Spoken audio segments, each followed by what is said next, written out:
Missionary പ്രവർത്തനങ്ങൾക്കായി അമേരിക്കയിലുണ്ടായിരുന്ന Nicaraguan സ്വദേശിയായ വൈദികന് രാജ്യത്ത് പ്രവേശിക്കുന്നതിൽ നിന്ന് വിലക്കേർപ്പെടുത്തി ഒർട്ടേഗ ഭരണകൂടം.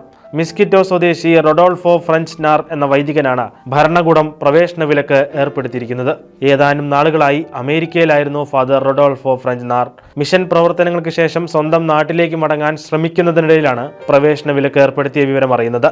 നിലവിൽ യുഎസിൽ പ്രവാസത്തിൽ കഴിയുന്ന നിക്കരാഗ്വൻ ആക്ടിവിസ്റ്റായ മൊലീന നിക്കരാഗ്വയിലെ കത്തോലിക്ക സഭയിലെ അംഗങ്ങളെ ഒർട്ടേഗയുടെ ഭരണകൂടം പീഡിപ്പിക്കുന്നത് തുടരുകയാണ് എന്ന് വെളിപ്പെടുത്തി. പുരോഹിതനെ അറിയാവുന്ന ആളുകളാണ് ഫാദർ ഫ്രഞ്ചിന്റെ അവസ്ഥയെക്കുറിച്ചുള്ള വിവരങ്ങൾ തന്നോട് അറിയിച്ചതെന്ന് മൊലീന വെളിപ്പെടുത്തി. നിക്കരാഗ്വയിലെ വടക്കൻ കരീബിയൻ തീരത്തെ സ്വയംഭരണ പ്രദേശത്തെ ഹോണ്ടുറാസിലെ കോക്കോ നദിക്കരയിലുള്ള സാൻ കാർലോസ് സമൂഹത്തിലാണ് ഫാദർ ഫ്രാൻസ് ജനിച്ചത്. ഫാദർ ഫ്രഞ്ച് മറ്റ് 3 മിസ്കിറ്റോ സുഹൃത്തുക്കളോടൊപ്പം 1985 മനാഗ്വയിലെ സെമിനാരിയിലേക്ക് പോയി. 1995 പൗരോഹിത്യം സ്വീകരിച്ചു. 2019 മുതൽ സിയുന രൂപതയിലുള്ള വാസ്പാൻ നഗരത്തിലെ സെന്റ് റാഫേൽ ആർക്കഞ്ചൽ ഇടവകയുടെ വികാരിയായിരുന്നു അദ്ദേഹം. അവിടെ അദ്ദേഹം ലാവോസ് ഡി സാൻ റാഫേൽ എന്ന റേഡിയോ സ്റ്റേഷൻ സ്ഥാപിച്ചു. ഇത് പ്രാദേശികമായും ഇന്റർനെറ്റ് വഴിയും കത്തോലിക്ക ഷോകൾ പ്രക്ഷേപണം ചെയ്യുന്നു.